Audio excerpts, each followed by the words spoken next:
Aquí con nosotros.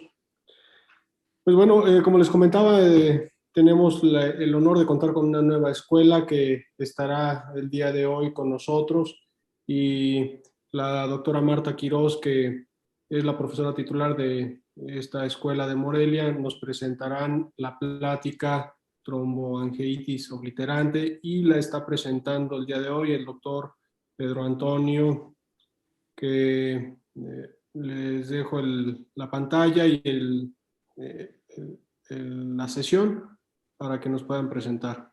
Adelante, Pedro Antonio.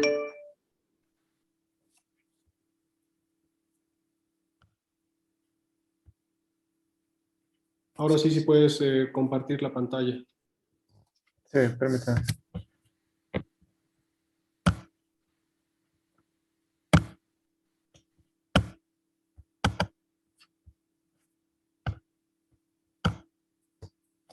Bien, muy buenos días a todos. Agradezco de antemano la invitación y su asistencia. El día de hoy vamos a presentar la doctora Ana Isabel Rodríguez Venegas y su servidor, Pedro Antonio Aguilar Orozco, el tema de enfermedad de Buerger o tromboangiitis obliterante. Bien, pues a manera de definición, la enfermedad de Buerger es una enfermedad inflamatoria crónica, segmentaria y oclusiva de etiología no aterosclerótica. Esto es importante. Va a afectar característicamente a las arterias de pequeño y mediano calibre y va a culminar a menudo con una rápida progresión hacia la necrosis distal. A manera de reseña, pues mencionar que un médico austriaco, Felix von Winivater, por ahí del año 1879 hasta 1881, él cabe mencionar que era un asistente médico del doctor Billroth, reportó un estudio histopatológico de la pierna de un paciente varón que él mismo atendió, el cual tuvo una historia de un prolongado dolor distal en el pie y en los sortejos. Este sería reconocido a la postre como el primer reporte de un caso de tromboangiitis obliterante. Sin embargo, fue hasta que el doctor Leo Buerger, también austriaco, pero él avecindado en Estados Unidos, cirujano y patólogo, presentó un trabajo sistemático de los aspectos clínicos patológicos de la enfermedad y la reportó como un hallazgo inusual de una oclusión progresiva de los vasos tendiente a la tromboflebitis y a la gangrena. De esta manera, por eso se reconoce la enfermedad con el nombre del doctor. Fue, sin embargo, hasta 1960 cuando se aceptó de manera general que esta entidad patológica era aparte de otras enfermedades vasculares que afectaban a los pequeños vasos. Y luego entonces se caracteriza por una isquemia distal que generalmente va a ser infrapoplitea e infrabraquial. Podemos decir de manera general que esa es la característica de la enfermedad, la isquemia distal. Pues los pacientes que presentan esta enfermedad característicamente van a ser pacientes jóvenes fumadores, que van a presentar dolor en reposo, úlceras isquémicas y van a tener la tendencia progresiva a la isquemia. La epidemiología, bueno, cabe destacar que las tasas de prevalencia dentro de las enfermedades periféricas arteriales, cuántas de ellas son Buerger, pues no son muy claras entre cada país ni entre diferentes países, dado el hecho que el diagnóstico, pues como vamos a verlo más adelante, todavía se torna un poco difícil y con el tiempo se ha ido depurando más estos criterios.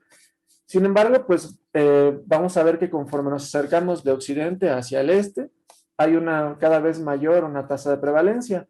Encontramos que en Estados Unidos es menos del 5% de esta tasa, en el Mediterráneo va del 6 hasta el 39%, conforme vamos acercándonos al Medio Oriente y al Oriente Lejano, alcanza tasas ya de un porcentaje escandaloso. De esta manera, en Europa Occidental, del 0.5 al 5.6% aproximadamente. En Corea y Japón, una prevalencia muy alta, del 15% hasta el 66%. Y en la India, donde hay muchos estudios también, y hay una asociación con algunos haplotipos bien descritos, también es muy alta, del 45 al 63%. En América, pues es extremadamente rara su aparición, o no está todavía muy bien estudiada. Su aparición en números generales ha bajado, sin embargo, en la población femenina ha aumentado. Esto puede asociarse con el hábito tabáquico creciente en la población femenina. Sin embargo, del 70 al 91% siguen siendo varones. Y la aparición, como puede observarse en el gráfico, es entre los 30 a 35 años, hasta los 55 años, con predominancia del sexo masculino. En cuanto a los factores de riesgo, es entonces el tabaco el único factor de riesgo consistentemente reportado en los pacientes con tromboangitis obliterante. De manera que algunos autores incluso consideran que no hay todavía casos bien documentados de algún paciente con la enfermedad sin ese factor de riesgo presente. El tabaquismo pues tiene un rol central en el inicio, en la progresión y en la recurrencia de la enfermedad. Esto está bien conocido. Sin embargo, su rol específico en la enfermedad no está todavía bien descrito. Aquí tenemos que mencionar que los efectos del tabaco en el sistema inmune, hablando de esta teoría inmunogénica de la enfermedad, sí podemos encontrar varias alteraciones en los pacientes que tienen un fuerte hábito tabáquico. Estos pueden ser la reducción del interferón, la disminución de la actividad y suministro de antígenos y neutrófilos, disminución de las inmunoglobulinas circulantes y la inhibición de citocinas antiinflamatorias, sobre todo interleucina 10. Todos estos reducen la inmunidad adquirida e inherente, conducen por lo tanto a la susceptibilidad de infecciones, mayor inflamación, mayor aumento de cantidad de radicales libres, así como liberación de antígenos intracelulares. Les decía que esta asociación con el hábito tabáquico tiene que ver también con la preparación de tabaco casero, artesanal, que es muy difundido en el lejano oriente. Podemos encontrar los fumadores de pipa, algunos preparados en India, en Indonesia, en Bangladesh, en Tailandia, que tienen su nombre propio y en el cual se utilizan otras sustancias además del tabaco. Hay mucho hábito de mezclar el tabaco con otras hojas, incluso para envolver utilizar hojas de plátano o algunas plantas autóctonas de la región. También los fumadores de cannabis tienen una aparición de la enfermedad. Algunos autores comentan que puede ser una entidad diferente. Sin embargo, no está bien determinado si es un tipo independiente de tromboangitis o si solo se trata de fumadores mixtos, como lo vengo mencionando. Algunos otros factores son que la infección periodontal. Cabe destacar que 2/3 partes de los pacientes con enfermedad severa tienen algún nivel de gingivitis, enfermedades por hongos de la cavidad oral. Esto aumenta el nivel de inflamación, puede llevar a tener una disfunción endotelial y a generar hipercoagulabilidad. Algunas de las bacterias más frecuentes son Porphyromonas gingivalis, que son bien identificadas en biopsias de pacientes que tienen lesiones periféricas y que en las biopsias de la muestra, de la pieza, se encuentra en el resultado histopatológico. Algunas también sustancias como la cocaína, anfetaminas, pueden acelerar la aparición de la enfermedad sin ser reconocidos como el agente causal. Y también algunos medicamentos prescritos que son simpático-miméticos pueden tener que ver con la aparición de la enfermedad. El nivel socioeconómico bajo es asociado con la aparición de la enfermedad de Weber, la pobre higiene oral, como lo había mencionado, déficit nutricional, que tiene mucho que ver con el nivel socioeconómico, infecciones virales, sin embargo no se ha descrito particularmente alguna que tenga una correlación directa, sin embargo todas aquellas que pueden generar una inmunodeficiencia, pues están asociadas también con el Weber. La intoxicación por arsénico, hay algunos medicamentos que pueden contenerlo, algunas regiones geográficas en las cuales el agua está contaminada, incluso las aguas termales. Y lesiones previas por frío, vamos a ver que algunas de las características clínicas de la enfermedad es que presentan una hipersensibilidad al frío, entonces se piensa que alguna lesión causada por frío anterior puede generar también un problema relacionado con el Weber.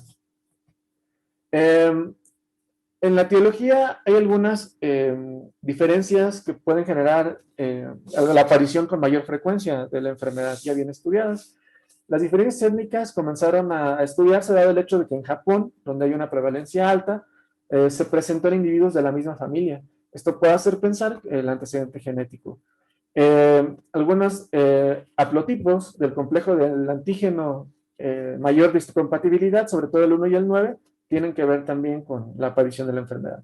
Hay un haplotipo en India que es el HLA-DRB1, el cual se ha presentado en una gran cantidad de pacientes que presentan la enfermedad.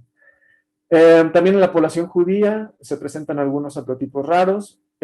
Todos estos no se presentan en la población caucásica, y esto es lo que hace defender la teoría de que tiene mucho que ver, dado el hecho de que es en Occidente pues extremadamente rara la enfermedad.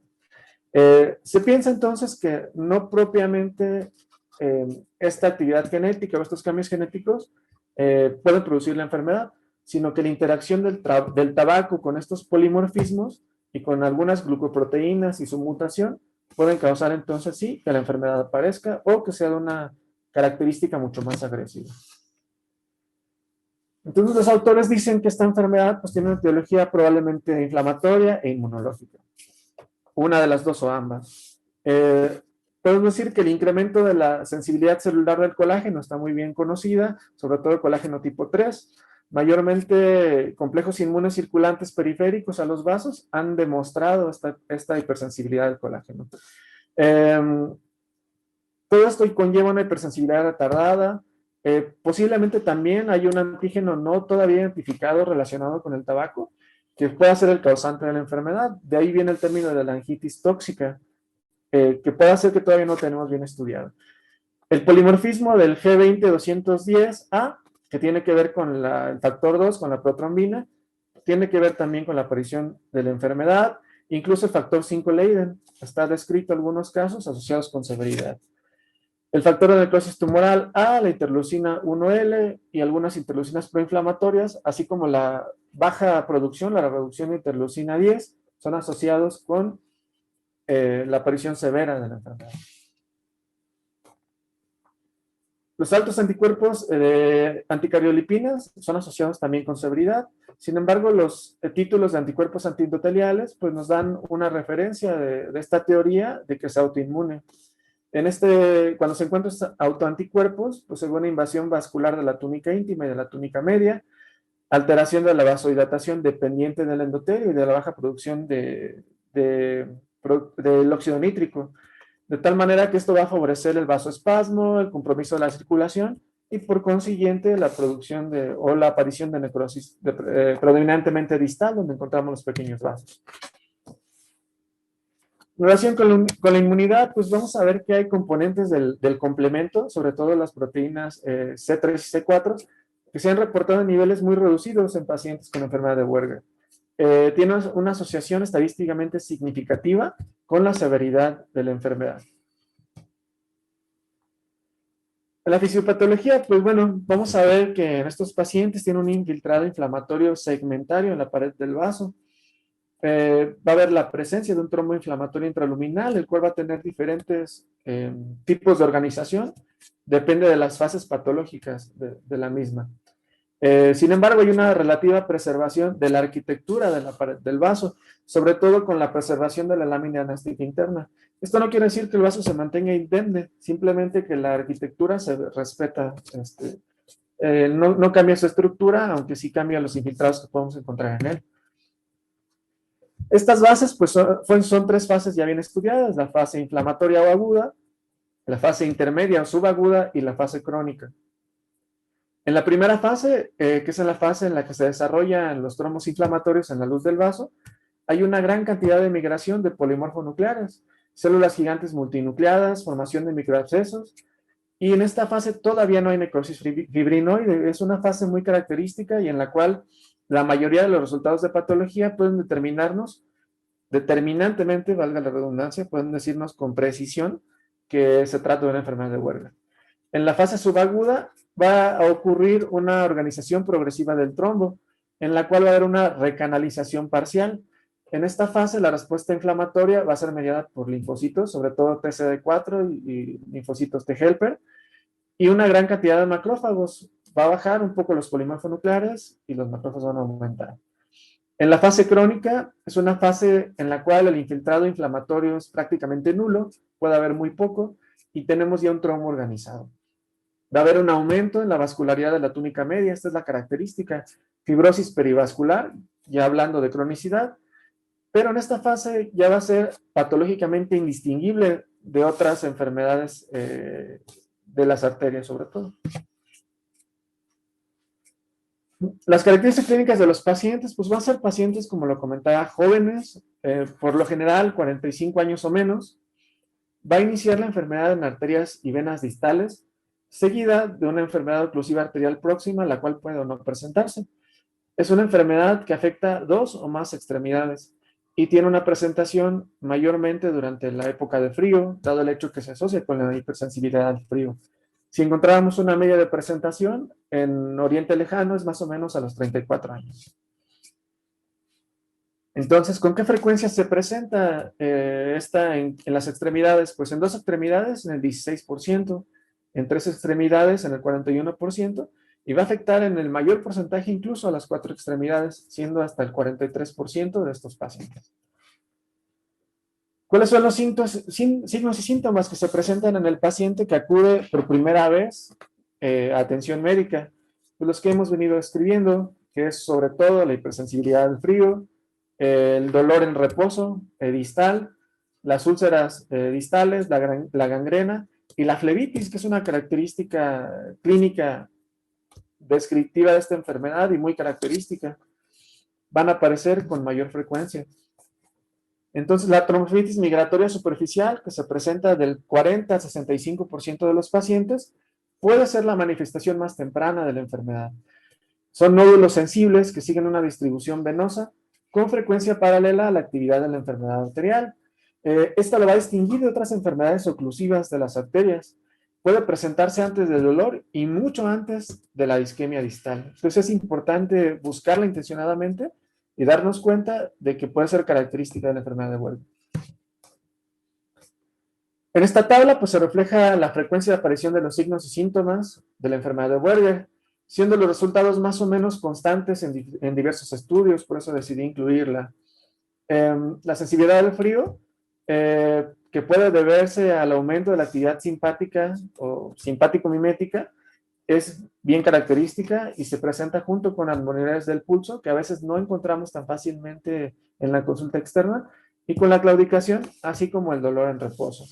Les decía, puede ser mucho más común pues, en época de invierno y va a ser asimétrica la sensibilidad al frío. Puede acompañarse también del fenómeno de Raynaud, que puede ser en esta enfermedad hasta un 20% su aparición. Su presentación clínica severa, pues va a ser la isquemia distal digital. Presentación tardía de la enfermedad de Buerger, va a ser precedida generalmente de dolor, de cambios de la coloración. Estos cambios de la coloración característicos, cuando vemos fotografías, incluso tenemos la suerte de ver un paciente con Buerger, vemos que es un color muy característico, por eso algunos autores, sobre todo en el lejano oriente, le llaman color de Buerger. La progresión natural, pues va a ser a la úlcera y a la isquemia. Las lesiones arteriales, como lo mencioné en la introducción, pues van a ser por lo general infrabraquiales e infrapoplíteas, de tal manera que en las arterias del antebrazo van a presentarse con mayor frecuencia, así como las arterias tibiales.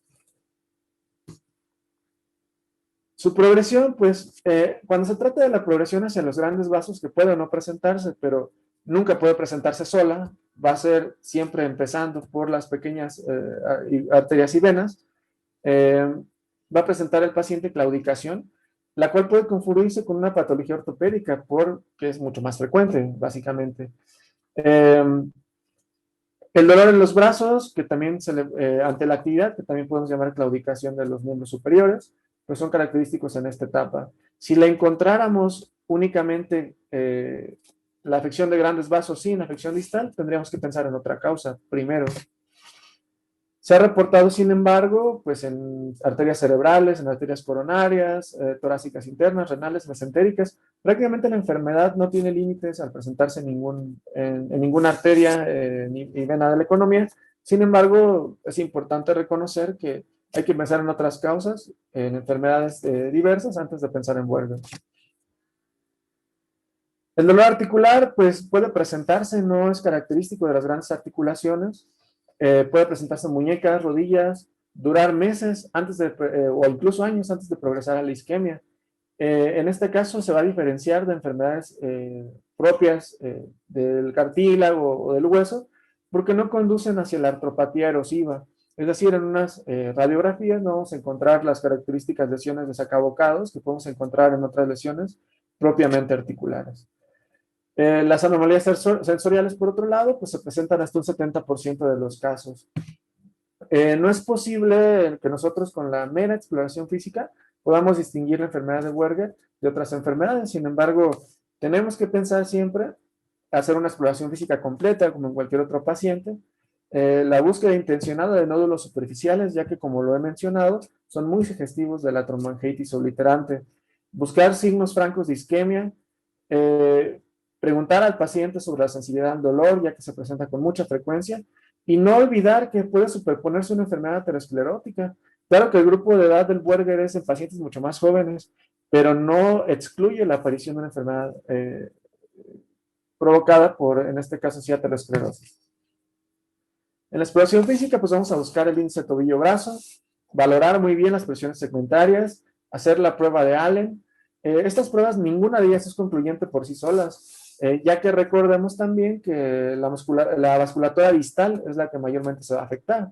Entonces, pudiera ser que tengamos una prueba normal, más proximal, pero la distal se encuentre afectada.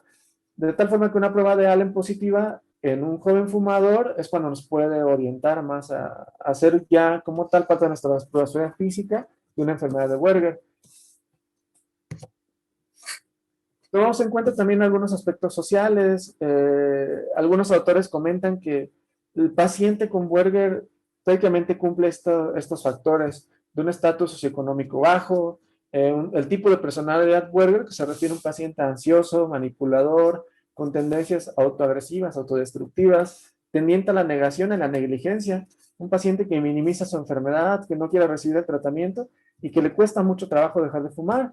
Es entendible dado el hecho de que son pacientes con un alto índice tabáquico y que va a ser difícil que lo dejen con facilidad. Continuará la doctora Ana Rodríguez con el apartado de diagnóstico.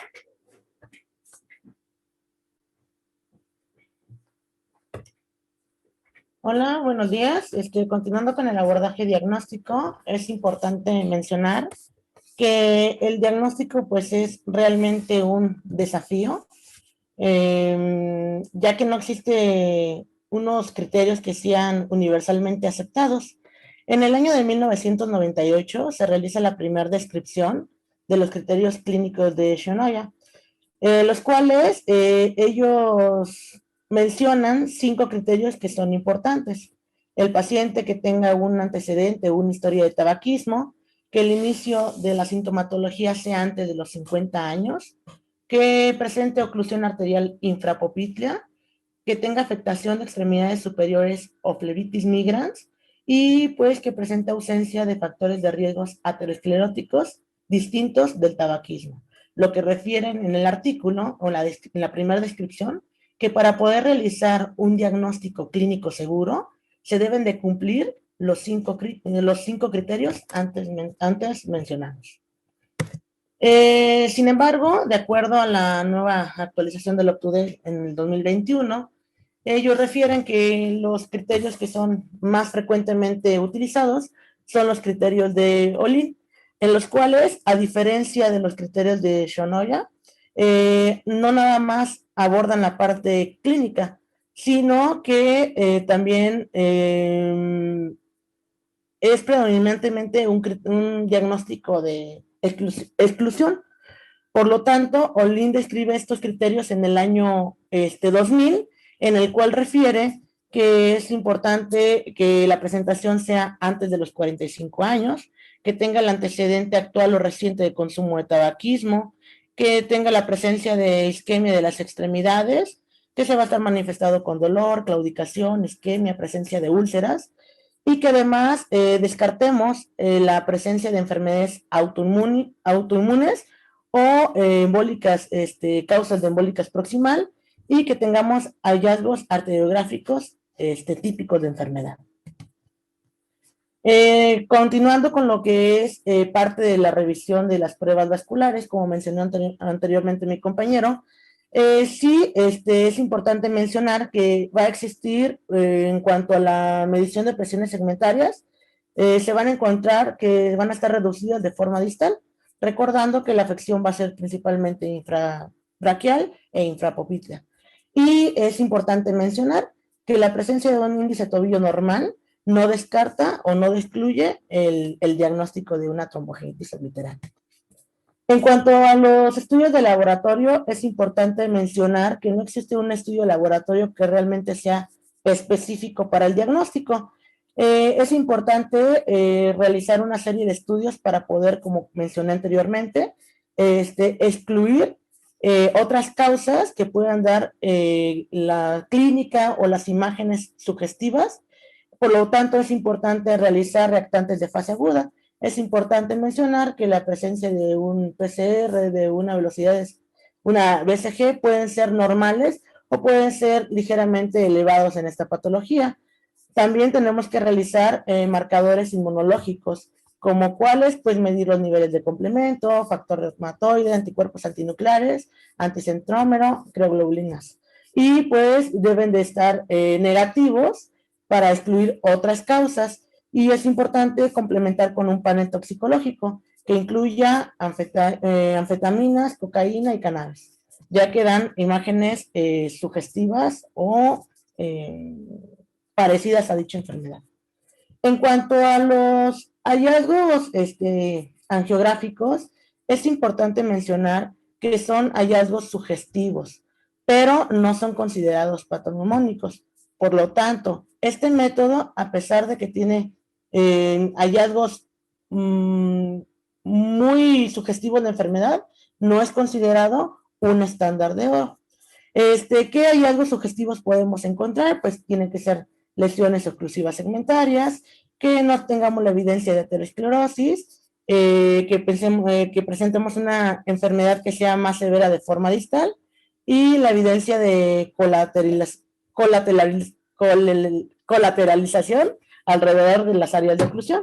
En la siguiente imagen podemos observar que existe afección de arterias de pequeño y de mediano calibre, así como la evidencia de lesiones oclusivas segmentarias, es decir, observamos segmentos de arterias afectadas intercalados con segmentos de arterias con apariencia normal. Además, podemos observar la afección más distal, se encuentra de forma más distal y no se observan datos sugestivos de aterosclerosis. En la siguiente imagen se observa la colateralización alrededor de las áreas de oclusión con forma o imagen de sacacorchos, que también se menciona que es considerado como el signo de Martonell, y que también esta colateralización es conocida como imágenes en raíz de árbol o en pata de araña. Y también podemos observar la afección que es más común, infrabraquial, como su presentación, que es la presentación típica. En cuanto a la biopsia, es muy importante mencionar que a pesar de que es considerada como un diagnóstico definitivo, rara vez se requiere la realización de la misma. Es importante mencionar 3 entidades en las cuales está indicada la realización de una biopsia. Que presentemos o que tengamos a un paciente que tenga una presentación atípica. ¿A qué nos referimos con esto? Pues que tenga afección de grandes arterias, que la edad de presentación sea mayor de los 45 años o que tenga algún estudio inmunológico, ya sea anticuerpos antinucleares positivos o la presencia de anticuerpos anticardiolipina. Entonces, en estos pacientes podemos realizar una biopsia o está indicado la realización de la biopsia. Además, es importante mencionar que en aquellos pacientes que tengamos una sospecha de tromboangiitis obliterante y que tienen la presencia de nódulos subcutáneos o tromboflebitis superficial, se deben de someter a una biopsia. En cuanto al tratamiento, es importante mencionar que tenemos tratamiento médico, tratamiento farmacológico, tratamiento endovascular. Lo importante es mencionar que lo que se considera como la piedra angular del tratamiento es la interrupción completa y permanente del tabaquismo. Es importante mencionar que también se ha visto que la realización de ejercicio durante 30 minutos, 3 o 5 veces a la semana, mejora la sintomatología, reduce el dolor al momento de caminar. Y es importante también mencionar la realización de medidas de higiene arterial. En cuanto al tratamiento farmacológico, lo que es la revisión de Cochrane con actualización del 2020, ellos incluyen en su revisión estudios aleatorizados y controlados. Es importante mencionar que ningún estudio evaluó agentes farmacológicos como el silostazol, clopidogrel, pentoxifilina, y pues no se observó la comparación de prostanoides orales contra los intravenosos en esta revisión. Importante mencionar o hacer una mención de los análogos de la prostaciclina. Este fármaco es un producto principal del metabolismo del ácido araquidónico por las células endoteliales. Es un potente vasodilatador a través de la relajación de las células lisas vasculares. Y es importante mencionar que inhibe la agregación plaquetaria, la quimiotaxis y la proliferación celular. Tiene una vida media de 20 a 30 minutos. Los artículos mencionan que la presentación por infusión o intravenosa son la que realmente ha demostrado una verdadera eficacia comparado con la presentación oral. La infusión del Loprost, o nombre comercial Ilomedin, es importante mencionar que la dosis es de 0.5 a 2 nanogramos por kilo minuto y la infusión que debe de realizarse es por 6 horas. En un ensayo doble ciego, aleatorizado, controlado, comparó el uso de Iloprost oral contra el placebo. Este estudio se realizó durante 8 semanas, en el cual se reclutaron 319 pacientes con dolor isquémico en reposo o la presencia de úlcera. El objetivo primario final fue la curación total de la lesión y el secundario fue el alivio del dolor. Después de 6 meses de tratamiento, no se demostró que la Iloprost oral sea más eficaz que un placebo. Por lo tanto, la presentación oral no es más efectivo que el placebo. En la revisión de Cochrane también es importante mencionar que se realizó un estudio en el cual se hizo una comparación del uso de prostaciclina intravenosa versus aspirina. Este estudio se realizó y se dio un seguimiento a los 28 días, en el cual se evaluaron 3 puntos principales: la curación de la úlcera, el alivio del dolor y la tasa de amputación. En el grupo de estudio de prostaciclina se observó que el 35% de los pacientes presentaron mejoría de la curación de la úlcera versus comparado con la aspirina, que solamente lo presentaron el 13% de los pacientes. En cuanto al alivio del dolor, el 66% de los pacientes presentaron mejoría en el grupo 1 comparado con el 28% del grupo 2. Y la tasa de amputación en aquellos pacientes que recibieron la infusión de prostaciclina, solamente 3 pacientes se reportaron con amputación comparado de 8 pacientes en el cual se le administró aspirina. Por lo tanto, se concluyó que la prostaciclina intravenosa es superior y es significativa comparado con la administración de aspirina.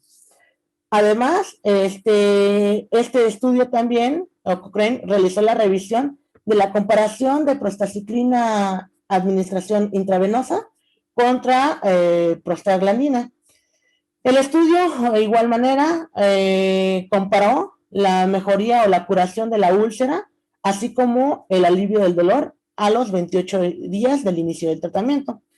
Lo que se observó en este estudio es que el 70% de los pacientes presentaron mejoría de la curación de la úlcera comparados con aquellos pacientes que recibieron la prostaglandina intravenosa.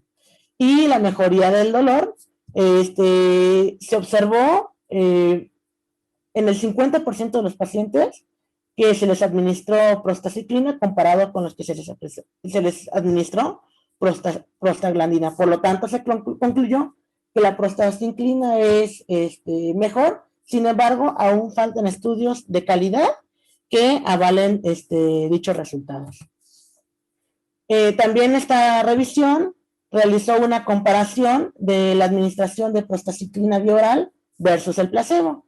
Aquí se realizó, a diferencia del estudio anteriormente mencionado, aquí hubo 3 grupos de estudio. El primero fue la administración vía oral de 200 miligramos de prostacyclina, comparado con un grupo que se le administró 400 miligramos de prostacyclina, comparado con la administración solamente de placebo.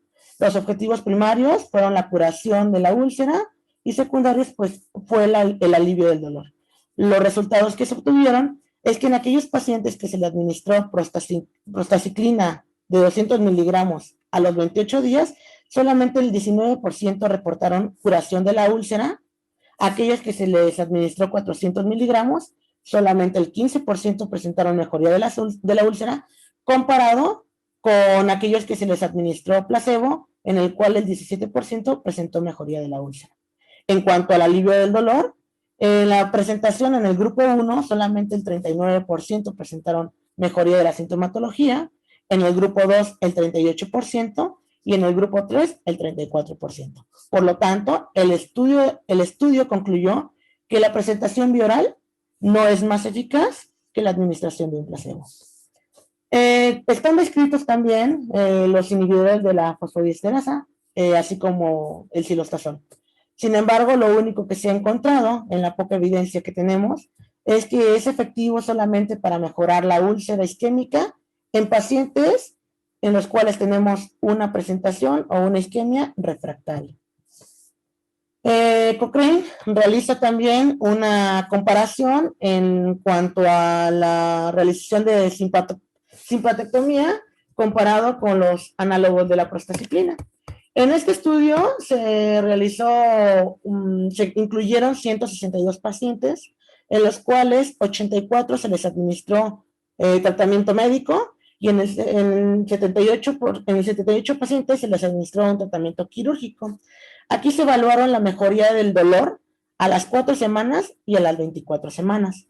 En esta revisión se concluye la siguiente información, que en aquellos pacientes que se les dio un tratamiento médico, a las 4 semanas presentaron mejoría de la sintomatología en el 61.9%, comparados con aquellos pacientes que se les realizó alguna intervención, que fueron solamente mejoría en el 41% de los pacientes.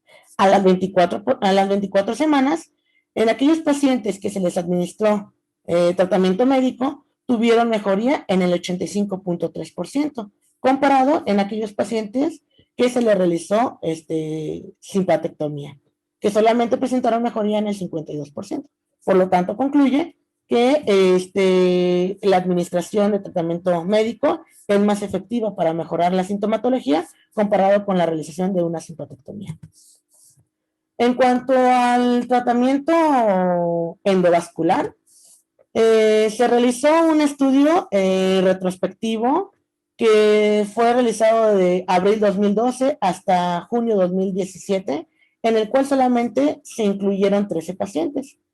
Aquí se evaluó la gravedad de la isquemia y se evaluó la mejoría clínica en aquellos pacientes que presentaban al menos mejoría en una categoría de acuerdo a la clasificación de Rutherford. Se reportó en este estudio de 13 pacientes un éxito técnico en el restablecimiento del flujo anterogrado y un éxito técnico en el 84.6% y no se presentaron complicaciones. Es importante mencionar que la tasa de salvamento de la extremidad en este estudio fue el 92%. Por lo tanto, es controversial la terapia endovascular en estos pacientes. Y actualmente, pues, no tenemos estudios de alta calidad que realmente demuestre que este tratamiento sea más efectivo que un tratamiento médico. Encontramos también otro estudio que fue publicado en el año 2020. Aquí hablaban sobre la realización de una angioplastía agresiva. En este estudio se realizó de enero 2006 a febrero del 2016. Es un estudio piloto en el cual solamente se incluyeron 82 pacientes.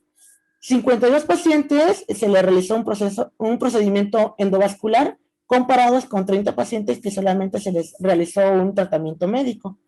En este estudio se concluyó que en aquellos pacientes que les hizo un procedimiento endovascular, tuvieron un éxito angiográfico en el 100% de las lesiones suprageniculares, comparado con el éxito angiográfico en el 90% de las lesiones de presentación infrapopíteas.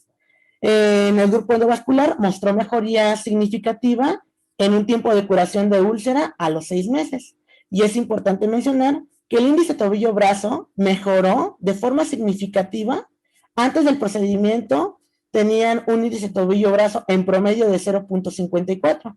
Posterior al procedimiento, se observó que el índice tobillo-brazo es de 0.82, el cual fue significativo. Sin embargo, vuelvo a mencionar, faltan estudios de alta calidad en el cual demuestra que la terapia endovascular es mucho mejor que cualquier otra terapia.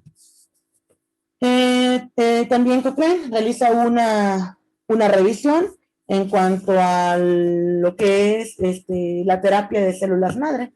Aquí se incluyen 18 pacientes con diagnóstico de trombogenitis obliterante, en el cual se comparó la implantación de células madres contra placebo. El placebo, pues, fueron la colocación de apósitos para la presentación de heridas. En aquellos pacientes que se les realizó implantación de células madre, se observó que hubo mejoría en cuanto a la cicatrización de la úlcera y presentó mejoría en cuanto a la presentación del dolor. Sin embargo, volvemos a lo mismo, la calidad de la evidencia fue baja, ya que solamente fueron 18 participantes, fue un escaso número de pacientes. Otros tratamientos, pues también descritos en los antagonistas de los receptores de endotelina. El Bocetan tiene propiedades conocidas como vasodilatadoras, antiinflamatorias, antifibróticas selectivas. Existe una serie de 12 pacientes con úlcera y dolor en reposo en los cuales se les administró Bocetan durante 4 meses. Y de estos pacientes, de los 12 pacientes que se estudiaron, 10 pacientes presentaron mejoría clínica y curación de las úlceras. Y solamente el 9% de los pacientes en esta revisión se realizó una amputación. Sin embargo, volvemos a lo mismo, son estudios de baja calidad con pocos pacientes. También se ha estudiado o se ha comparado los inhibidores de la fosfodiesterasa. Sin embargo, son estudios en los cuales se comparan menos de 10 pacientes. Por lo tanto, son estudios de baja calidad que no han demostrado algún tratamiento oral ser mejor que una infusión de prostaciclina. También se ha estudiado, está descrito la infusión intraarterial selectiva de trombolíticos como la uroquinasa, la streptoquinasa. Sin embargo, la serie que se reporta de recuperación de extremidad ante la administración de un trombolítico solamente fue del 33%. Y está reportado que las complicaciones hemorrágicas en estos pacientes fue del 17%. Por lo tanto, realmente la terapia trombolítica no fue considerada como una opción efectiva como tratamiento de una trombogenitis. Sin embargo, pues está descrito. Y en cuanto a las estatinas, existen estudios experimentales de poca calidad que realmente puedan mejorar o restaurar la función endotelial. El papel terapéutico de las estatinas en esta enfermedad sigue siendo un problema controversial y sin resolver.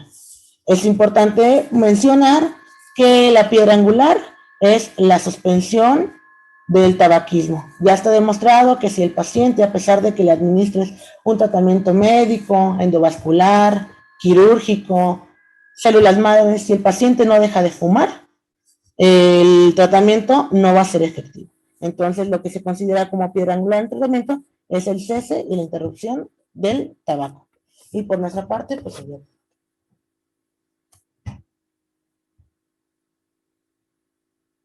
No sé si alguien tiene algún comentario, alguna pregunta. Excelente. Yo antes que nada felicitarlos. Muy buena revisión, muy bien presentada. Gracias por presentarlos. Y si pueden dejar de compartir la pantalla, gracias por hacer el esfuerzo y estar aquí con nosotros. Ya nos acompaña Marta. Marta Quiroz está aquí con nosotros, la profesora titular del curso. Marta, no sé si nos quieres tú hacer algún comentario, complementar algo.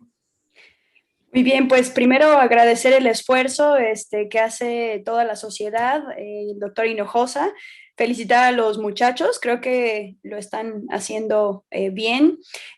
Pues siempre nada más puntualizar que es una enfermedad particularmente rara, difícil, sobre todo porque pues el diagnóstico definitivo a veces puede ser con una biopsia, que generalmente es difícil de obtener. Hay que sospecharla, es importante conocer sus características clínicas y radiológicas, su afectación distal de pequeños vasos y de predominio ascendente. Y pues realmente agradecer a todos su participación, a los dos residentes, de verdad felicitarlos. Muy bien, sí, efectivamente.